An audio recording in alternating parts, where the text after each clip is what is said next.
Good evening, everyone. Glad to see everyone out tonight, and thank the public for coming out and joining us tonight. We're here to discuss our 2021 budget and have the hearing. So at this time, we're going to call this meeting to order and have a invocation by Mr. Stedman. Gracious Father, it's again that we humbly bow before you, thanking you for what you're doing, what you've done, and what you're going to do. Lord, we ask you to help us to conduct this meeting in a manner that's suitable for you, God. God, we ask that we realize we are here for the citizens of Anson County, and we ask your blessings in everything we do. In thy name we pray. Amen. Amen. Okay. I guess I need to do an approval of the agenda. No, sir. We don't have to. Okay. All right. At this time, I'll ask for a motion to go into the budget hearing. I'll make a motion that we go into our budget hearing at this time. Second. We have a motion and a second. All in favor, let it be known by aye. Aye. Opposed? Unanimous. Thank you. Mr. Monroe. Thank you, Chairman. What I'll do to not have you out too late tonight and try to be cognizant of everyone's health and well-being, go pretty quickly with this budget presentation and leave you time to have some comments. So, beginning of the 2021 budget recommended that we sent out to the public, we made public 2 weeks ago. The recommended budget that we sent was $29,470,127 in the general fund dollars, and a total of $7,524,309 in enterprise funds, for a total of $37 million. We have presented to you, myself, the finance officer, and all of the department heads have put together a budget that does not raise the tax rate, and we are also trying to keep everything as is far as service provision across the board. Some of the things that we wanted to focus on throughout this budget presentation was based off your input, which goes back to our February 10th meeting at the airport, discussing budget priorities and strategic visioning. So I'll focus on some of the highlights there. Part of our highlights, we have investments in operational efficiency and effectiveness of about $219,000. That deals with technology upgrades, and that deals with also $69,000 in cardiac monitors and auto pulse machines for emergency services, meaning that there's be hands-free CPR administered to people to make sure that they are constantly receiving the CPR compressions that's needed in a cardiac arrest situation. We have put money in the budget for that. We have also, in economic development, put in $50,000 for a countywide zoning ordinance beginning procedures. We are in the midst of finishing up our comprehensive land use plan, which will be adopted by the end of December 2020, with the idea of the zoning ordinance procedures starting January 2021. And so we put away $50,000 away for that for next year's budget, again, toward economic development. For quality of life, we looked at several different things. We're maintaining the EAP, the Employee Assistance Program, at $7,800. We are increasing our employees' retirement contribution from about $92,000. We've increased it by $92,000. That is a requirement by the state of North Carolina, and that's something we'll be increasing for the next 2 years. So that $92,000 is going toward the retirement contributions for our employees. We also have maintained funding at Sandhills Center. We have put away $300,000 to match the federal dollars that we received from the federal government in regards to the ACTS building. The ACTS building was a project that started years ago, hoping that we'll get federal dollars to build that building. We received a grant of $1.2 million, and we have to have a 20% match, which gives us, again, the $300,000 that we need to put into the budget. So we have that there. We've also put away $285,000 for Viper infrastructure. Again, it goes back to our public safety. We want to make sure that our employees have the best radio safety as all possible. And with the Viper system coming on board, we put away, again, $235,000 to ensure that we have adequate infrastructure for our employees, radios and the towers, augmenting the towers in the area. Next, I want to highlight our education. We're maintaining the functions, the current expense funding. We're maintaining current expense funding at $3.6 million, and we're maintaining capital funding at $90,000. Those are some of the highlights. And now I will be remiss not to go into some of the tougher parts of this year's budget. Since March, things have changed for not necessarily the best for Anson County or the nation and the state at large. We've had some issues in regards to our sales tax revenue that's taken a hit. Well, we all know that the Walmart building corporation decided to leave the area, and now we have a vacant building on 74 that is not yielding sales tax revenue. So that sales tax revenue that we're not going to receive hits our budget in several different ways. In particular, it looks at schools, in which we're going to see a decrease in school funding because a lot of the dollars that they receive come from sales tax. So we have reduced some of the teacher supplement and supplies by approximately $400,000. Now they still have, based off the request from the schools for teacher supplement, $239,000. There's money there for them to provide what they need to. It's their discretion. However, we reduced their total amount in that regard by $400,000, and that's all attributed to a lower sales tax estimate coming in. We also looked at that was done for education. We're also looking at reducing sales tax revenue for economic development and also for the community college. So those are some big areas where we're going to see a decrease in revenue for mainly sales tax. The county in and of itself to also reduce their sales tax allocation, taking into effect that we're also going to lose some revenue there. And because of that, we didn't expand too much in any phase. What we were trying to do was repurpose dollars that we already had. So one of the repurposing comes with personnel. In personnel, we had 27 employees, 27 requests for new personnel. They came up to be $1.1 million, fully loaded salaries and benefits for these positions. We only recommended one, excuse me, and that's for a network administrator. Right now we have only one person in IT, and for an organization our size and the needs that we've experienced over the last 3 months, we need to have a much more robust IT system. And so we approved or recommended, excuse me, a network administrator position for next year. And with your approval, we hope to go ahead and start posting that position as soon as July 1st.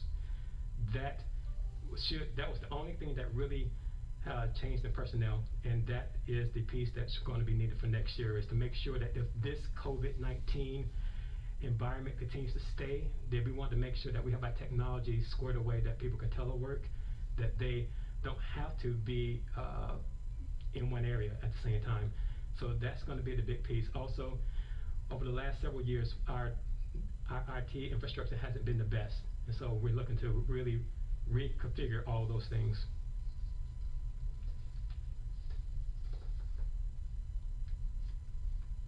One of the other things in regards to our employees is that and also in dealing with COVID-19, we've put into the budget, recommended that we have 2 co-pay visits taken care of for our employees going to the health department. We want to start to engender a better feel of health and security, and have them take care of their health. And when they're feeling sick, to go get themselves checked out. It comes at a copay, unfortunately, if they go to the health department, and we decided we wanted to take care of that for them. So we put away $12,500 for that function to try to meet them halfway. Health insurance continues to stay the same. We've increased what we will contribute to employees' health insurance as well. So that's retirement, health insurance, and visits to the health department that the employees will see next year.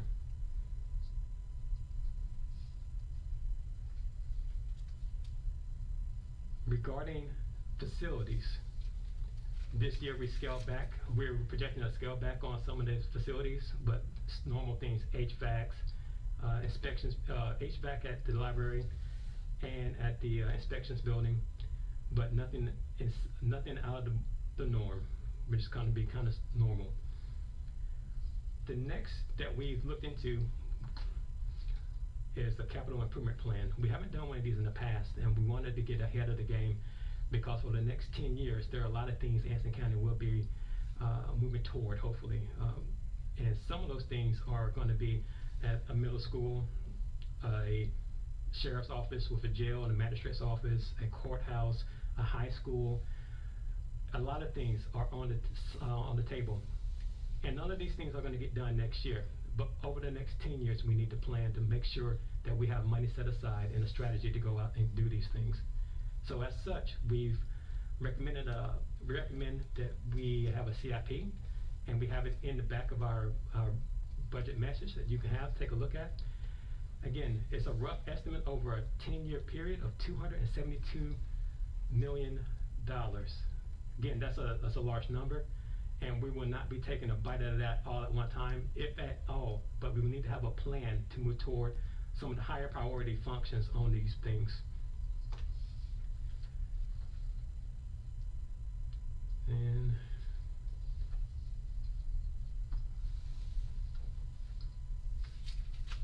the last piece that I will mention in the general fund deals with the DSS, the Department of Social Services building.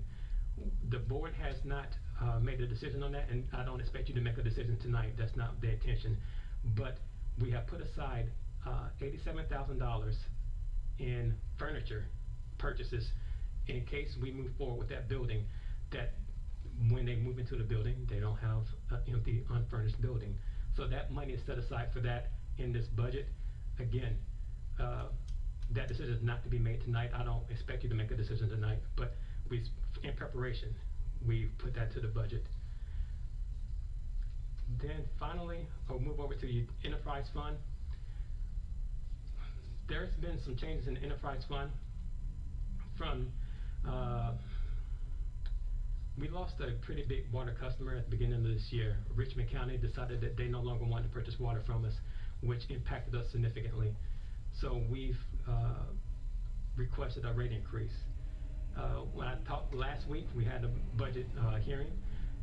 The rate increase was set at 8%, but based off contracts that we've signed in the past, and it was brought to our light, we can't go up 8%. We are still going up. We still recommend an increase. However, that increase is slightly less than 8%. Right now, we're looking at about 7.77%.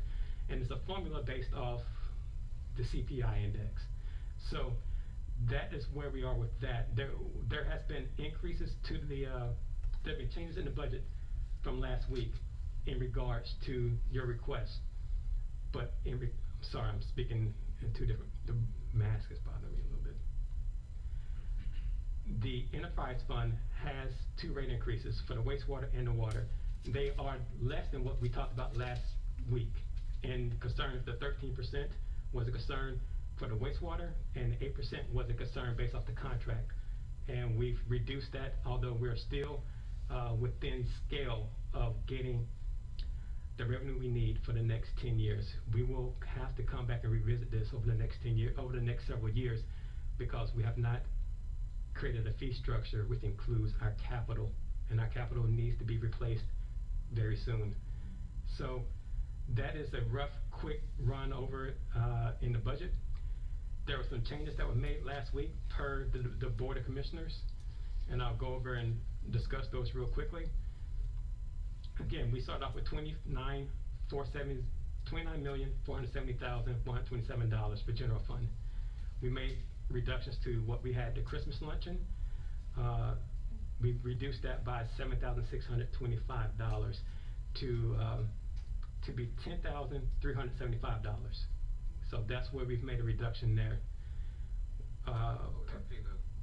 That was in the Christmas luncheon. And What to- it was from 18,000, and now it is 10,375.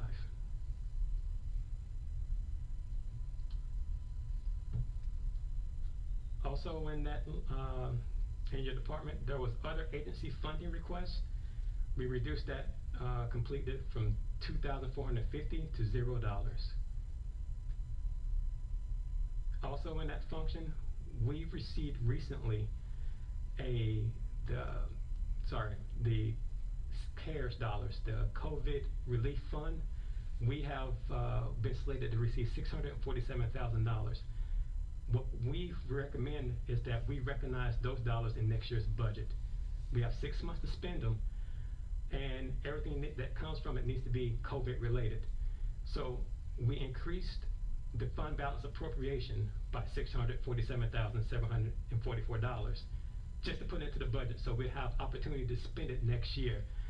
And as such, you'll see the budget go from $29,470,000 to $30,103.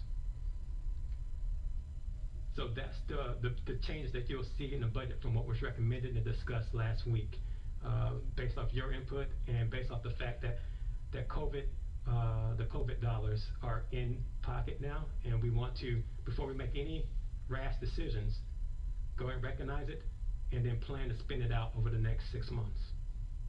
And that's all I have right now for the budget. I apologize for the haste in the speech. Thank you, Mr. Monroe.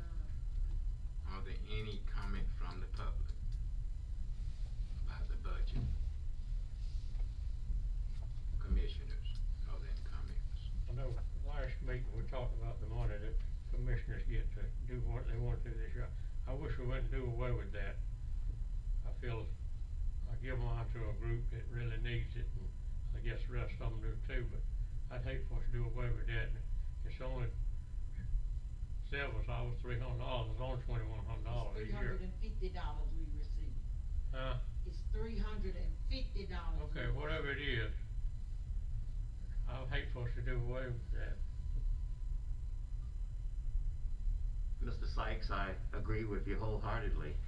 In fact, I voiced my opposition to it at the last meeting. Whether it's $300 or $350, I recall it being $300. But the money went to people like, or organizations like Burnsville Learning Center, Holla, Feed My Lambs, Anson Crisis Ministry. And those organizations are facing difficulty. They have over many years, and this next year is going to be doubly difficult for them. That's why I would make a motion, if it's appropriate, that we leave those funds in the budget for next year. That's what I wanna do. Well, my opinion of it is, and, I know you're saying it's only $350 and, Give me 1 second, please. I don't Okay. mean to interrupt. Do we have a second to his motion? oh, I'm sorry. Okay, the motion died to a lack of a second. Mr. Stedman, go ahead, please. In my opinion of it is anyway, that the money's not ours anyway. The money belongs to the citizens. I don't know when it was started. I meant to, reach out to our clerk for her to get with Miss Rita James and see whenever it was started. But I don't even know what date you were doing, cause it was here before I was appointed to the board. It's legal, just being honest. Cause that money is the citizen money. I love, donating to different places, but we, like you said, we are in a crisis. People need it, the citizen need that money too. Give it to them out your pocket. We get a travel allowance of, $3,500. I can speak for myself. I'm at a school all the time or different things. How many of us really use that travel allowance? Just being honest. Now, and I know you go a lot, cause we end up at places together. Mr. Streeter, how many of us truly go out and, use that travel allowance? Well, first of all, I agree with Ms. Stedman. The 300 or 350 what we got, I gave it to the food bank in Morgan, Mm-hmm. but, you know, I give I mine also on the give- for children. you know, I can give that money, already give money out my pocket to that food Mhm. bank. And as Mr. Garner's here, I don't receive a travel allowance. Nope, you're the only one that don't. So, If it were left up to me, I'd take that travel allowance away too. For real, yeah. I mean, I just kinda feel like, you know, I just didn't feel comfortable with it, so he don't take it out of mine. I don't get a travel allowance and let the public know that. Mm-mm. Do we need a motion to do what we're gonna do or not? What we Oh, have? it's already did now. There was a motion, but it died like a couple It's seconds. Right dead, now. keep going. We had a motion, but it died for the lack Yeah. of a second. Well, Yeah. I'm sorry, I didn't hear his motion. It's already dead, ain't it? He didn't hear it, so I think, Okay, we will accept, we can vote on it. We have a motion and a second, all in favor, let it be known by aye. Aye. Opposed? Aye. Aye. So the motion still didn't pass. It's okay, you can make. Cause really, whenever they send a check out, even though it's got your name on it, that money didn't come out your pocket. That money came from the citizens. So write your check out your own pocket. And then Well, it's yours for real, then it's your going back- donation. It's going back to the needy people in the county too. Well, I feel like Give it to the ones that, we we could look at it two ways. I mean, if you see an organization that you like, but if you use taxpayers' money, just like we used to fund They need to Art know. Council, and we stopped funding the Art Council. I feel like if any organization is funded, it need to come from this group as a whole. That's my personal opinion. let it come out your own pocket.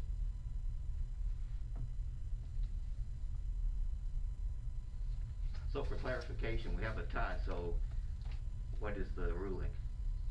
Motion fails. All right, thank you. Thank you, Attorney Ford. That's the law. Yeah, that's the law. I Thank thought you, I made Attorney it. Ford. I think I said that. Okay, any other, Wait, okay. Okay. I asked the public for comments, I already asked it. Do we have a motion to close the public hearing? Move to close it. Second? On the appearance.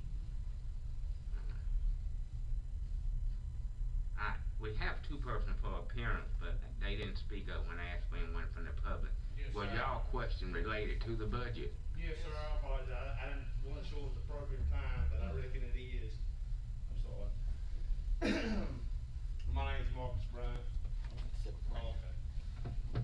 I come from, I started a septic tank business in Richmond County last year, and of course, Morgan's one of my dump sites, and I also have the option to go to Moore County. Well, one of the reasons I like, Anson County so much coming over here is, y'all have better operating hours, more time and more days, which I definitely need. Now, I'm on pace right now to bring Anson County $30,000 this year, just my business alone. If y'all cut these hours, which I'm not sure who's responsible, but if these hours are cut, it will affect my money coming to Anson County. Some of it will go to more of it will go to Moore County. And I think Anson's, like a lot of other places right now, need about every penny you can get. So I'm just here to say, I hope somebody takes into consideration why the change was made and what effect it will have on everybody. That's pretty much all I got to say. Thank y'all for hearing me.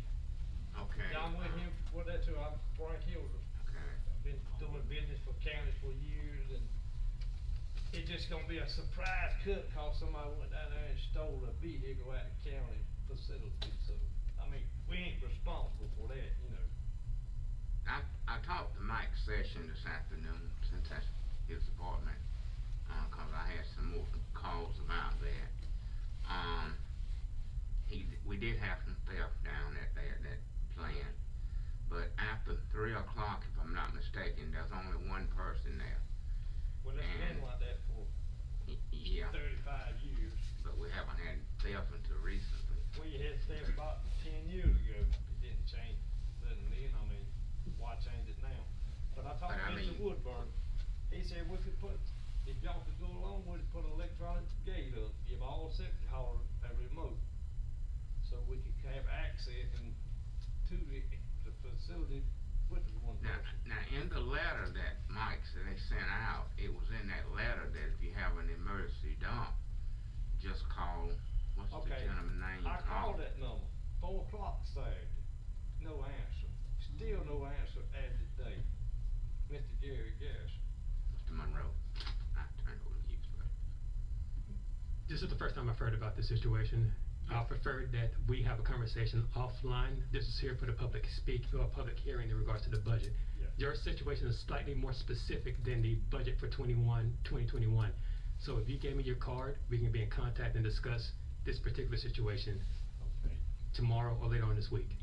Okay. Frank, I'll talk to if you Mr. need something, you call me, Okay. okay? I'm the county attorney, and that's the county manager, you know that. If you need something, Frank, you call us, and we'll take care of that for you. We'll get some options for you and all that stuff. Yeah, but you gotta hit this man out too now, Heath. Well, that's fine, okay, I thought y'all was together. I didn't know, hey, nothing against you. Yes, sir, Okay. yes, sir, No, yes, he- sir. That's why I called him for to get me some backup to come. That's fine, that's fine. We'll help him too.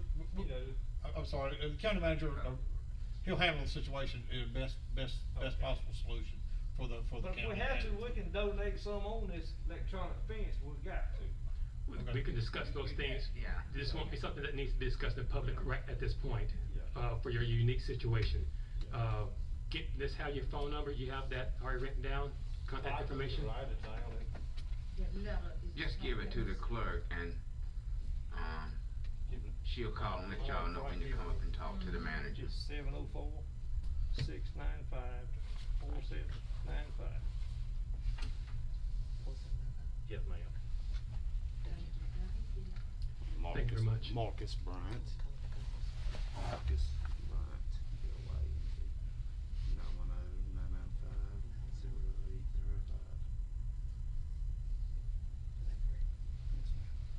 910-995-0805. And since it was brought up in public, it was not just a truck stolen, it was other equipment stolen also. Right. Thank you. Thank you very much. Thank you. Yes, ma'am, y'all really good. Okay, if nothing else, do we have a motion to go into closed session? Make a motion that we go into closed session. I second it. Okay, we have a motion and a second, all in favor, let it be known by aye. Aye.